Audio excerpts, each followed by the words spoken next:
Let's try something a little bit more challenging. Is that all right with you? I want you to find Dr. Ellis. Can you do that?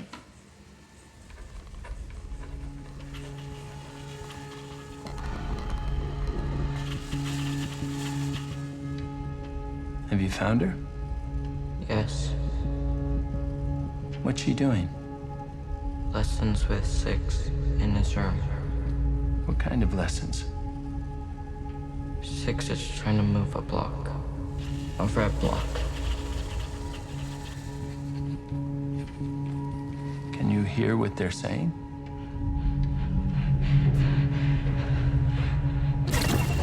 Something's wrong. If you've lost the visual, just let it go. Try to reorient.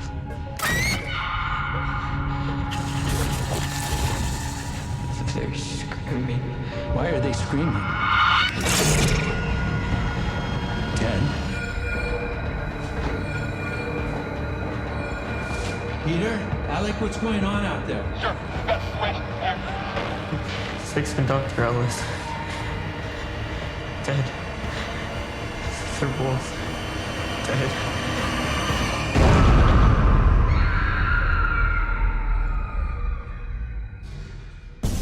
Stranger danger, talking stranger things together forever. We're loving stranger things. It's Stranger Things Forever. Rewatching season 4 from the start to the finish. It's Stranger Things Forever. Every podcast we do will cover just 10 minutes. Stranger danger everywhere. I hope that you people still care. It's time for me to do it. Let's get to it. Come on, everyone.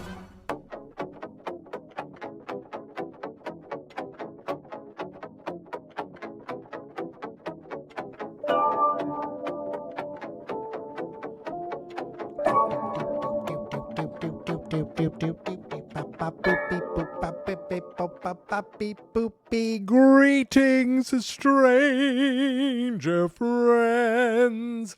It's me, it's Mikey C. It's been a long time getting from there to here, but I am finally back, ready to talk some Stranger Things. It's been too long. I think the last time I spoke to you, well, the last time that I recorded something was for the Ninja Turtles. But what I'm planning to do is I'm going to record this first. Then I'm going to do a comic book episode where I announce this. But if you're hearing this first, then you're like, wait, what is he talking about? He's out of order. It doesn't matter. The point is I'm here and I'm ready to talk Stranger Things 4. It's crazy. I've been wanting to do this for a long time. I came up with an idea, Stranger Things Forever. The 4 EVA, because that was like the really cool way of saying forever when I was a kid. And I had that idea, and I had the idea of the logo on a Trapper Keeper. Now, kids, if you don't know what a Trapper Keeper is, I think they still make them today, but it's basically, it's like a briefcase for a child of the 80s. But you could have all kinds of designs and cool car pictures and pictures of My Little Pony or Transformers or like laser beams. Or you could cover it with stickers like I did for the little logo, but that's only if you're looking at the show notes over at strangerdangerpodcast.com or fans.experts.com. But yeah, that's kind of the whole gist of the idea that I had. And then I thought, well, wait, can I do something more? I want to rewatch these shows. I want to recap them, but these are giant shows and, there's only 9 of them. And I could do a quick recap show, not as in depth as the main shows where I go through every single moment and I play clips and it turns into an epic episode. I could I don't want to do that again, but I don't want to just take these 9 episodes, talk about them for 20 minutes, and then move on to the next one. And then all of a sudden 9 episodes are done and now we're still waiting because, what are we at the halfway point of production? Is that what we saw in that trailer that they put up? Oh, that little preview video behind the scenes. So we still have a ways to go. And it's still July, or at least the time of this recording is July 2024. I'm not sure when I put this out, but it's still July when I'm recording this. I'll just kind of give you an idea of that. So I wanted to do something a little special, something a little different, something where I could maximize the amount of episodes that I can kind of put out to make this a little more regular, get things kind of going again. But also I wanted to cover all of Stranger Things 4. So I thought, well, what if I broke up the episodes? So the way Stranger Things Forever is going to work is that every episode of the podcast is just going to cover 10 minutes of an episode. That includes the opening credits. So if the opening credits are part of the first 10 minutes, that's just the way the cookie crumbles. In fact, that's kind of what happens with our first episode here. But that moment we hit the 10-minute mark, boom, I cannot talk about what comes next. I have to stop. I have to pretend like it doesn't happen. It could be in the middle of a conversation. It doesn't matter. We are stopping at 10 minutes on the block. Now, if I'll already break the rules, because let's say I get to 10 minutes left. Let's say there's only 13 minutes left in an episode and I get to that point. Well, you know what? I will probably just stretch that out into 13 minutes. But if there's 6 or 7 minutes left, I'll push that out to its own episode. And that will kind of get me in depth talking about the show without the need to take, these long, I wrote like book long versions of notes to go through every little thing. This isn't, a full recap. This is a rewatch where I just kind of want to point out things, notice things, and talk about things and just kind of celebrate Stranger Things 4. And in doing that, I feel like I should be honest with you about something. Because friends don't lie. I have not watched Stranger Things 4 since it premiered, except for the couple episodes that I watched with my niece, so long ago. I have not returned to the show. I've been, enjoying reading the books, reading the comics, and just kind of, gearing up for 5. But much like with 4, when 4 came out, that was the moment where I said, I'm going to rewatch everything. Well, I'm not going to rewatch everything in podcast form. I might go back eventually and just rewatch the whole thing before 5, breaks our heart.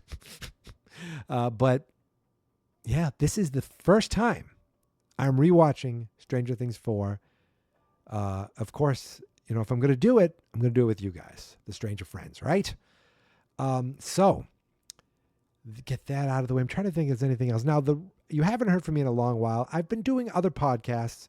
If you go to fansnotexperts.com, you'll see I've been doing a bunch of other podcasts. I had month-long podcasts. I had Movie Month again. I had Marty McFly again. I have an action comics podcast. I have a horror movie podcast. I have a movie podcast I do with some friends. I've been keeping busy. But you know what? This is the one. This is the one that matters most, right? So I had to say, Mike, get going, get on this. So a couple days ago, I finally sat down and I did the theme song. And I played it for my niece the other day. She's like, great, you ruined that song for me forever. Thank you very much. I wanted to do kind of like a Stranger Things type background song, instrumental, but I didn't want to use anything out of the show. So that little background music you heard, that ding, ding, ding, ding, ding, ding, ding, ding, that was completely produced by me, just with my guitar and my keyboard and just in GarageBand playing around with vocal effects. I put them under like the monster effect and the alien effect and all these different things.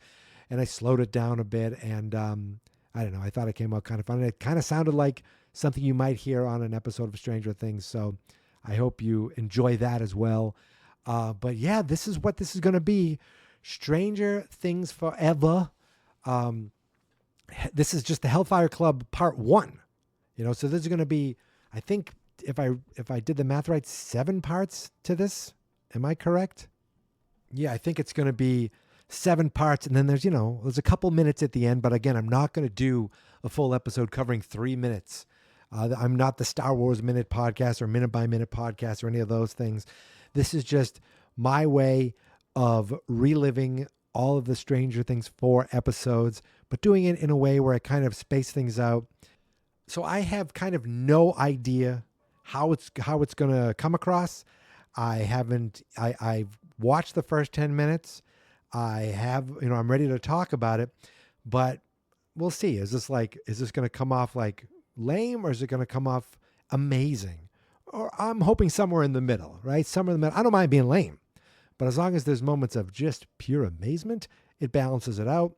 And I'm getting new shows, new content out to you, the stranger friends of the universe. So without any further ado, let's get right into it. Let's talk about the first 10 minutes of the Hellfire Club.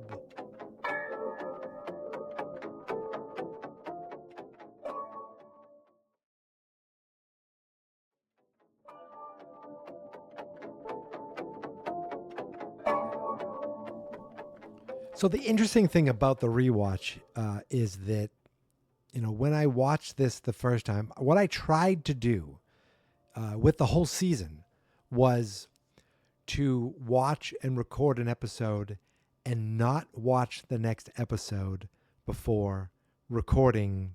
I basically would watch an episode, then go through the whole process of mapping it out, taking notes, putting the script together, recording it, adding all the sound effects, not knowing what the second episode brought me. And it was so hard to stay spoiler free.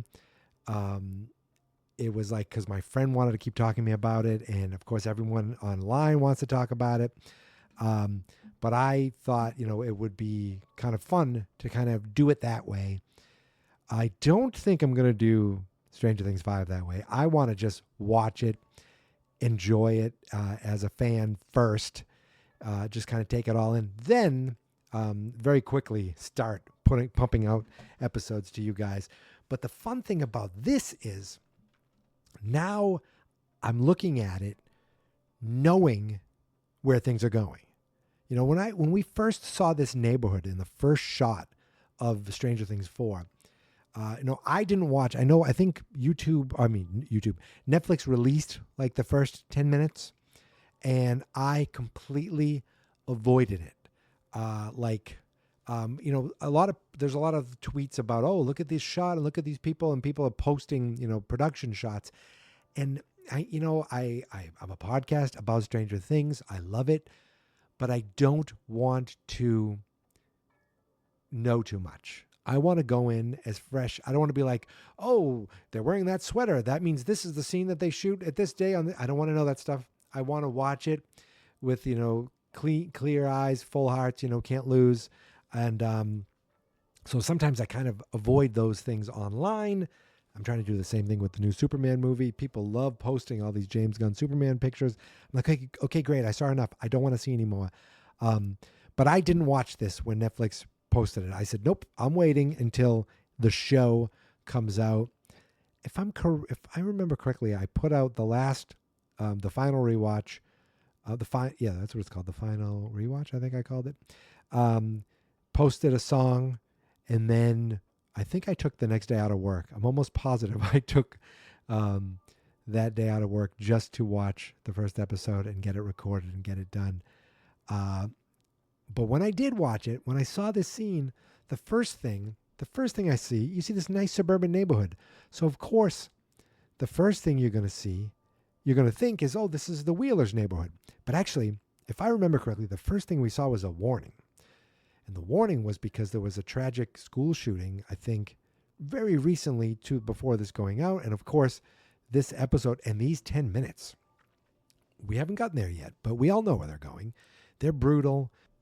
There's some real violent imagery, dealing with kids. And so I remember that Netflix put a warning there, which, they should have. Just like the awful timing of doing something like this for entertainment when something real happened in the world. That is just like, it's awful to even think about. But there is no warning here. I put this on. I did not see any warning. So I'm assuming that was just, it was there maybe for the first few months. But it's not there anymore. I didn't see it. I don't remember noticing it when I hit play. Nope. The first thing I see is just a nice suburban neighborhood, and all of a sudden, this paper boy just coming down, humming. He is like, he's got a cannon for an arm, this kid. He is nailing every house, bang, bang, boom, nailing the newspapers. We don't have newspaper like kids anymore, right? But my parents still get a newspaper, and it's like the person drives up, throws it. Sometimes they leave it like at the end of the driveway, but it feels, it's weird that the idea of the newspaper almost feels old-fashioned now, and to kind of show, suburban in we think it's the 80s. We don't know where we are at this point, but what you'd see is a newspaper delivery kid every morning. I never had a newspaper paper route, but I did help a friend who had one, and he would give me a little extra cash. We would go. He lived like in a neighborhood across this major street, but there was an apartment building. So he would give me a stack, and I would go through the apartment, bam, bam, bam, bam, here's your paper, and he'd give me a few bucks. So thank you, Billy, for, helping me with my first, I guess technically my first side job, freelancing gig, you could say. So anyway, this kid's throwing these papers at all these different houses, and we only stop at one house, and we see one person. But I like that we kind of get a tease. Who is this? They don't show his face for a few minutes. And, I wonder if most people knew who it was right away. I think I went in assuming who it was going to be. I think I knew that Matthew Modine was going to be a part of season 4. I think. It's been a while, but I'm not sure that I knew who this was going to be right away. But we kind of get an idea of who this guy is. I bet he does this every morning. He has a very, very basic routine. It seems to me that he lives in suburbia. He lives in a house, but he lives alone. There's nobody there who he, there's no love. There's no family. I feel like those are things that just get in the way of what he cares about, quote unquote, the family over at the lab. But again, we don't know who this is right away. We just see a guy bring in the paper, and then he sets up a minute time. I'd call these an egg timer. That's at least how I grew up calling them. Now I tell, my Google screen to do the timer. But if I'm correct, he does this crossword in 60 seconds. Now look, I am not a how would you say it? Smart person. When I do a crossword, I like to do the old TV Guide crossword, the People Magazine crossword, something where it's a crossword where it's mostly TV or movies. But I don't know if this was just the Hawkins Gazette or if this was the New York Times. Isn't that the creme de la creme, the New York Times crossword? But he seemed to do it, and I paused it and I looked at the crossword looking for some sort of little clue, something that I thought might be, a word, anything. And there was nothing. The only thing I thought was interesting is there were two Barbaras in it. Barbara Streisand, of course, legend, still kicking, still going. But there was also Barbara Stanwyck, I think she died in 1990, but around this time in Hawkins, in this world, she hadn't acted in a while, but 1 year after this, she does do an episode of Charlie's Angels, so I thought that was pretty exciting. But they don't show his face right away. We don't know who this guy is. We do know that I think he owns a bonsai tree. And if Karate Kid and Cobra Kai taught us anything, is that if you own a bonsai tree, you are peaceful. You are one with nature. You have a gentle soul. You're generally a lovely person. So, I mean, even though they haven't shown us who this is, I'm thinking, okay, this guy is really awesome, really nice. Got a nice gray hair. We see him shaving. We see him getting ready. I feel like he's like Steve Jobs. He has his closet just filled with the same suits, everything exactly the same. And then once he looks in the mirror, we see, boom, there it is, Matthew Modine, the Dr. Brenner. It is September 8th, 1979. Let's go back. I was a smidge over 3 years old. Please don't do the math on what that means today. I was a few months away from moving into the house that I ended up growing up in. But while all that is happening in my life, Dr. Brenner's just going to work another day at Hawkins Lab. And I'm wondering, the first time you guys saw this, saw the lab, did you think, oh my God, it's the lab? Like, did we freak out? Did we, didn't we think we were done with this? Like, oh, the lab was, it was a big part of season 1. It was a big part of season 2. But we didn't see the lab. Did we see the lab at all in season 3? We got the mall. We got Sergey. We got no, it was the stuff under the mall. That's kind of where most of the funky stuff happened. Wait, no. But, oh my God. No, that's season 2 with Paul Reiser and Sean Astin. I mean, you think, again, if you're coming to me for all the answers, I don't know about that. But if you're coming to me to just talk about Stranger Things and loving it, then hopefully I'm doing that justice. But it was just very cool to see the lab for the first time in a while. And the lab is not in ruins. It's still open. It's still going. And we jump right into the, the Rainbow Room. Now, this is a little different than the Rainbow Room that we saw in season 2 when 11 finds out she's Jane, and there's 8, and there's the flashback, and her mother tries to break in. That was just like there was a rainbow on the wall.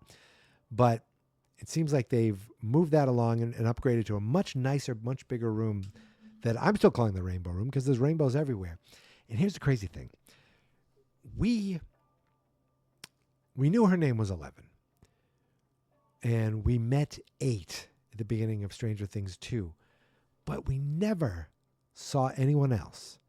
It felt like 11 was the last kid that kind of worked in the lab.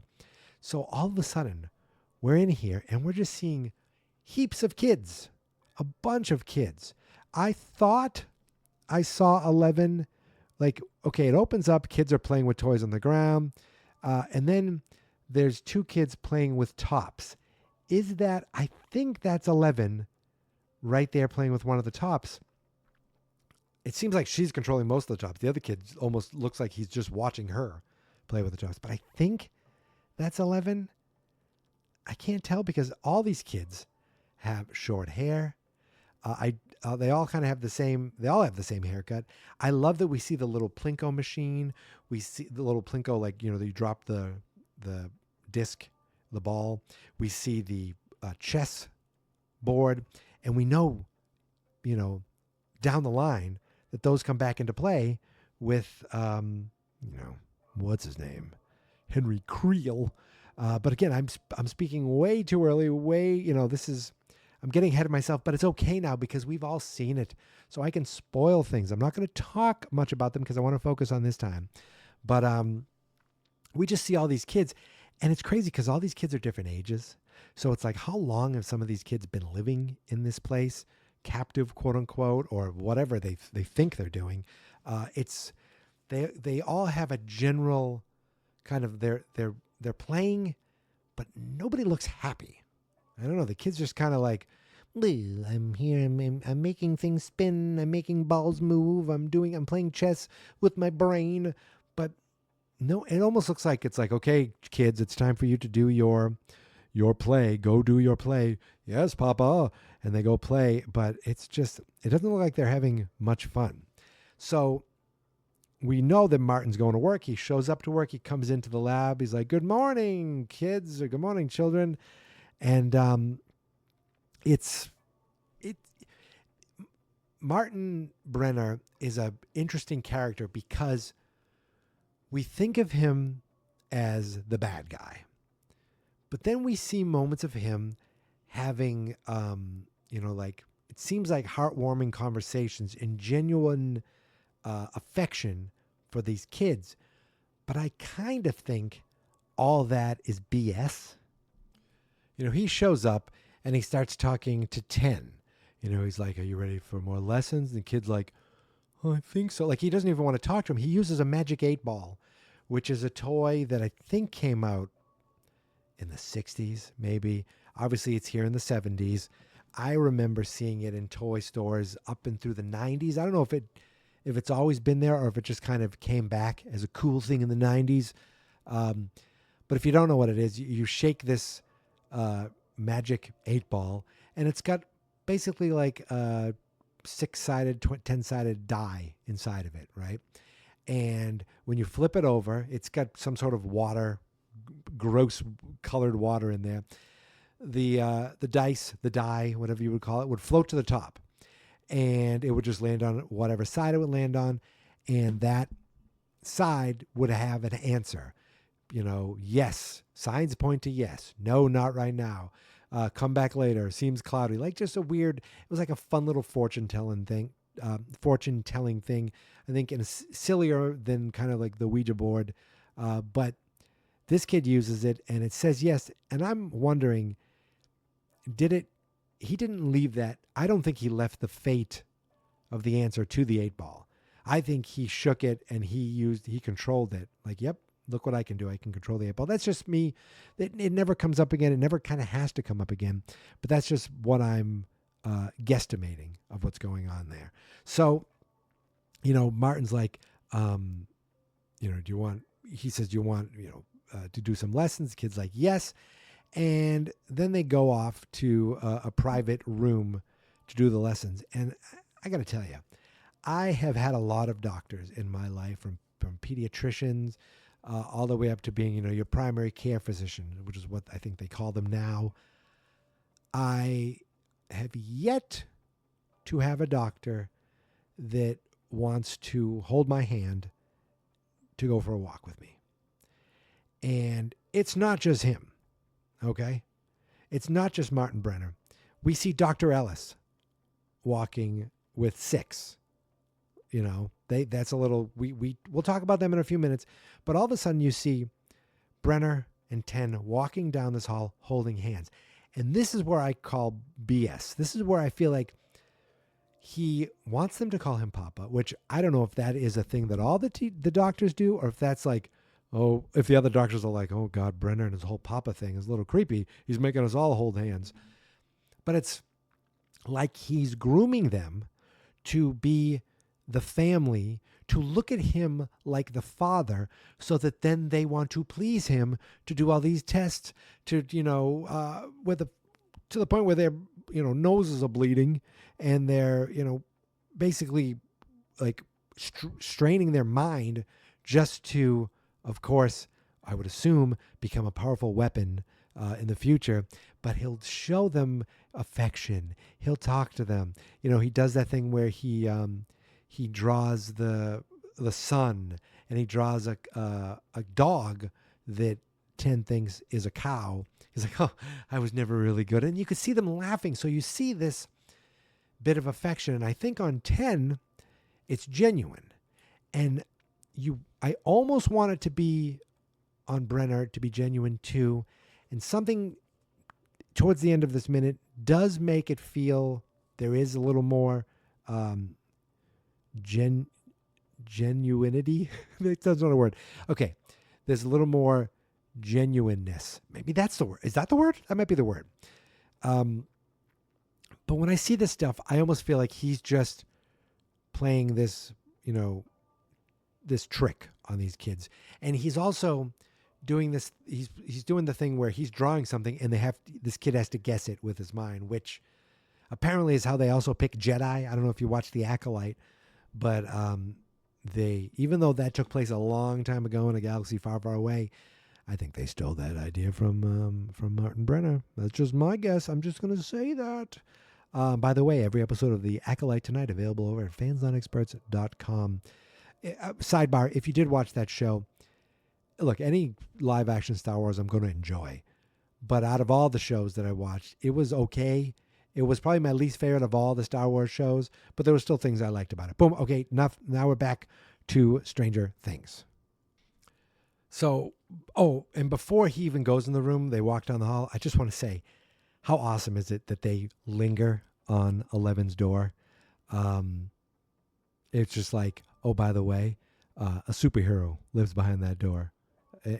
And it's also, it's weird because it's awesome to see it, but it's heartbreaking that is what they are seen as.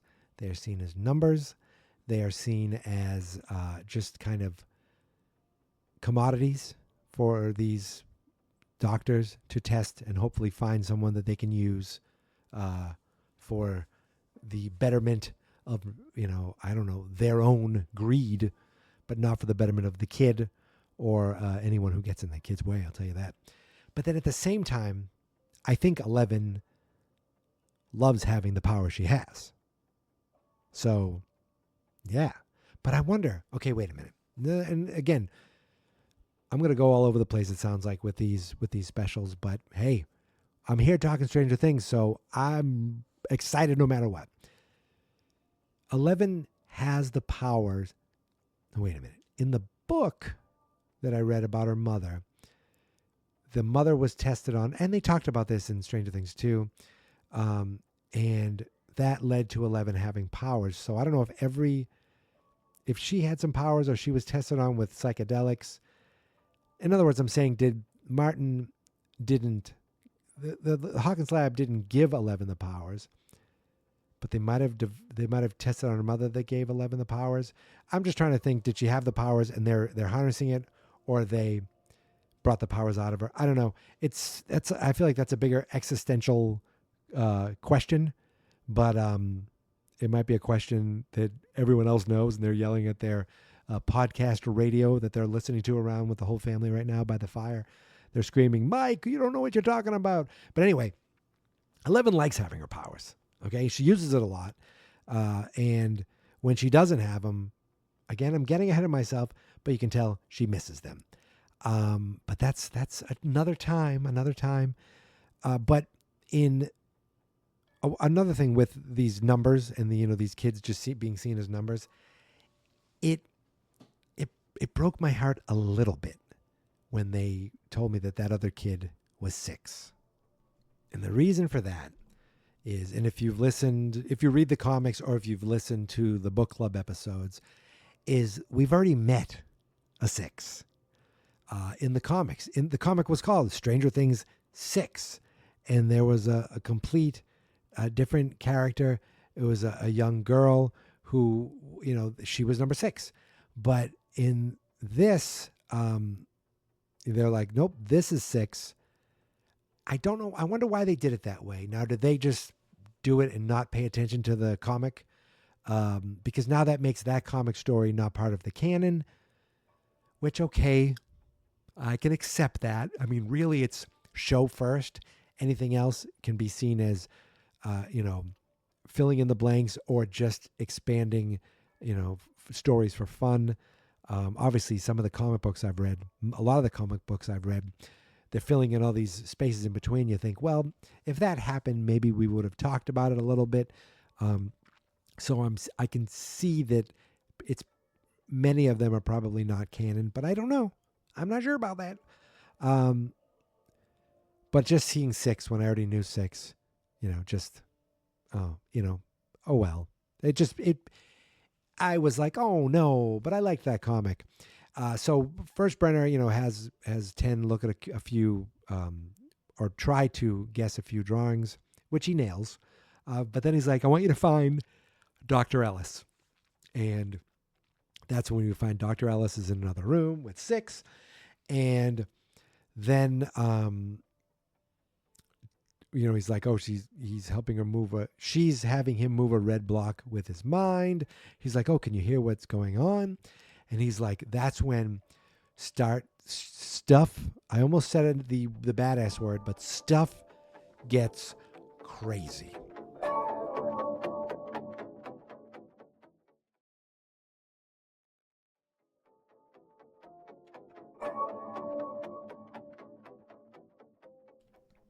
So Ten's like, something's wrong.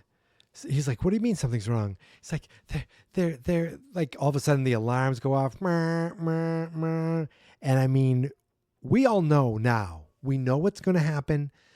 We know what we've come, there's no surprise here. But I'm trying to think at this point when we saw this the first time, were we all freaking out? I think I was freaking out.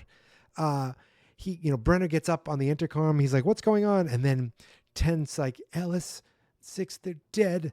They're both dead. And you just start hearing all these screams and the look on Brenner's face, the fear that you see on his face feels so real. And he's like, starts walking closer to a door and you can hear there's bedlam out there, but then it gets quiet for a moment. And then boom, that door smashes and Brenner gets knocked out. And this is the moment I talked about where he might show some affection. He wakes up and he wakes up to a startle. His head's bleeding and the room is in absolute shambles. And he sees Ten lying there and Ten's dead. And this is the moment when he picks up, he doesn't just look at this kid and leave the kid behind. He's like, he grabs him and he hugs him. And it's like maybe in his sick, twisted way, his care for them is real. I don't know. It's like that felt real. Now, maybe it was just the fact that the kid had died that he just, like all of a sudden the parental thoughts or whatever it is kicks in and you're just all of a sudden you're like, oh my God, this kid. But that's not the worst of it. Okay. Because now he hears more screams. He walks out towards the door and it is just hell out there. It's this blood, dead bodies everywhere, dead orderlies, dead children, doors smashed in. And it's just like these kids, they're all twisted. And we know who did this. We know. Oh my God, this is crazy, right? I mean, like we all know, oh, that son of a bee. But at the time, we had no idea what's going on. And Brenner heads down. He gets into the rainbow room and it's just more death, more, just blood and chaos and everyone is dead. Everyone except one tiny child.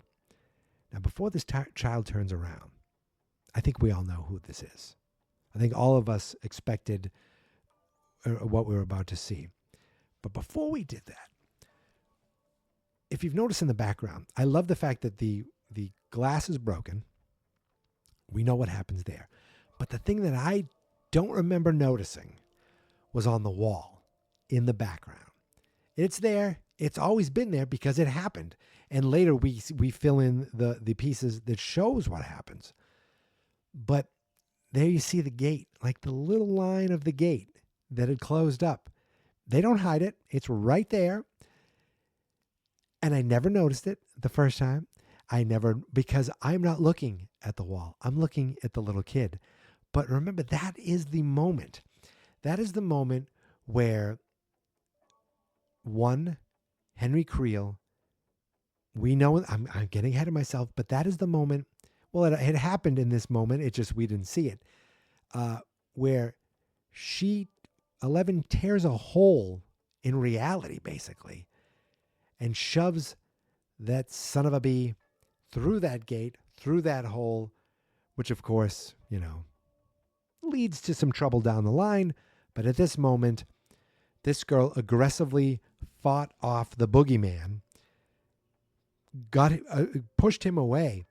The wall closes up, and all we see is, that we see the gate, but I didn't see it at the time. I didn't notice it, didn't even think about it. And the reason is because we're focusing on that little kid. And that little kid turns around, and it's 11. And it's 11 years before we met her. They did such a nice job of, de-aging Millie Bobby Brown. I think they did like a face replacement on a smaller, younger actress. And so good. She turns around. She's covered in blood. She's got blood pouring out of her eyes. And Brenner's just like, "What have you done? What have you done?" And awesome. Unbelievable. And then we get the opening credits. Really the best opening credits in television. Created by the Duffer Brothers. Chapter 1, The Hellfire Club. And as the credits end, we seem to be entering someone's bedroom as California Dreaming is playing. And then... oh, sorry. That's time's up, everybody. That's the 10 minutes. I'm sticking to the rule. 10 minutes and we're done. So that's the first 10 minutes of the Hellfire Club. Now, again, we have no idea what that means, the Hellfire Club, at this point.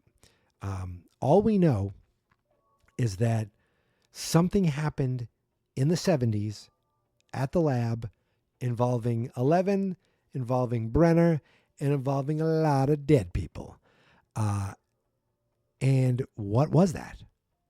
We all know now what that is. That is kind of the beginning of Vecna, the beginning of One, the beginning of the monster that started it all. We just didn't know that this was the monster who started it all.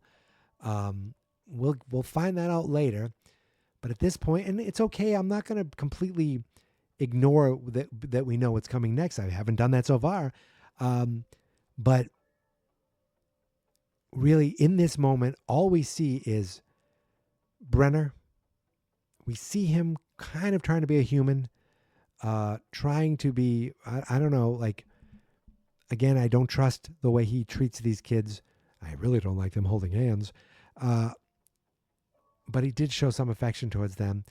And what we see right now is what they try to make us see is 11 freaked out and like maybe we're thinking at this point she couldn't control her powers correctly.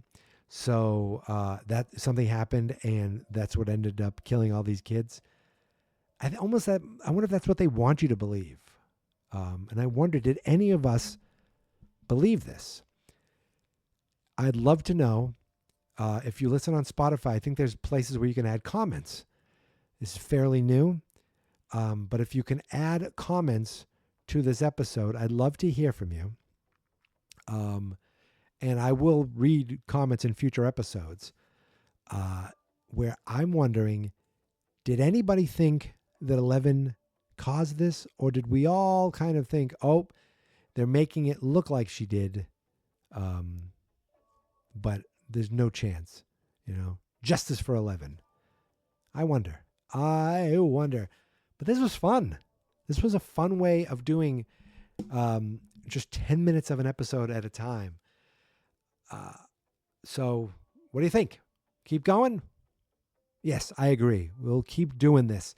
And hopefully by the time this is done, we'll be close, if not ready, for Stranger Things 5. But until then, listen, you can find me on Twitter, Instagram, Threads, Mastodon.social, and Blue Sky. If you've ever used Blue Sky, at Geek Mentality. The show is on Twitter at StrangerDPod, I think. Is that what it's called? Did I ever change the name? It's a good question, Mike. Thank you, Mike. You're welcome, Mike. It is StrangerDPod on Twitter. And I think it's Stranger Danger Pod on Instagram and Threads. But I don't do enough there. And Stranger Danger Pod on TikTok, which I need to get crack-a-lackin' back there. The Facebook page is Fans Not Experts. The YouTube channel is Fans Not Experts. That's because strangerdangerpodcast.com is part of fansnotexperts.com. But I want to thank everyone who has stuck by the show. I see that people are still listening to it. And the fact that this Stranger Things hasn't been on for almost 2 years. It's been over 2 years. And the fact that it's people are still finding this podcast for a show that we're still waiting on, it doesn't get lost how much I appreciate that from all of you. So thank you. And I wanted to give a shout out to someone on TikTok who reached out, and I can't find the comments, but it was on it. I put up a video for my movie month. I put up a song. What else? It's the first time I think I posted a video in a couple of years. And this person commented on it. She said how much she enjoyed the show. And I said, I have something in the works. Well, this is what I have in the works. This is what it was. So this was the thing that I've been meaning to get to for some time, but that was just a couple days ago. So listen, I'm excited to get going on this. What's also cool is in a couple weeks, I'm on a 2-week vacation, and we have some day trips planned, but there's nothing big happening, which means I'm going to spend a lot of time working on a lot of podcasts.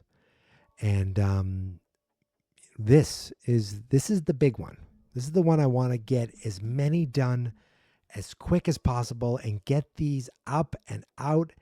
And I just want to relive Stranger Things 4. And I hope you come along with me on this journey, and that it would be amazing if somehow I space this out so long, because it's going to take a while, that we land right at the beginning of Stranger Things 5. If the Stranger Gods are listening, please make it so. Usually around this time, you can figure out that I have really nothing much else to say, and I've been rambling and ranting. So that's it. I'm done. So I just want to remind you a couple things. First, stay stranger, my friends. And second, remember, we are the Stranger Friends, and we are the ones that keep Stranger Things alive forever. Until next time, toodaloo. Toodaloo? Where the hell did that come from?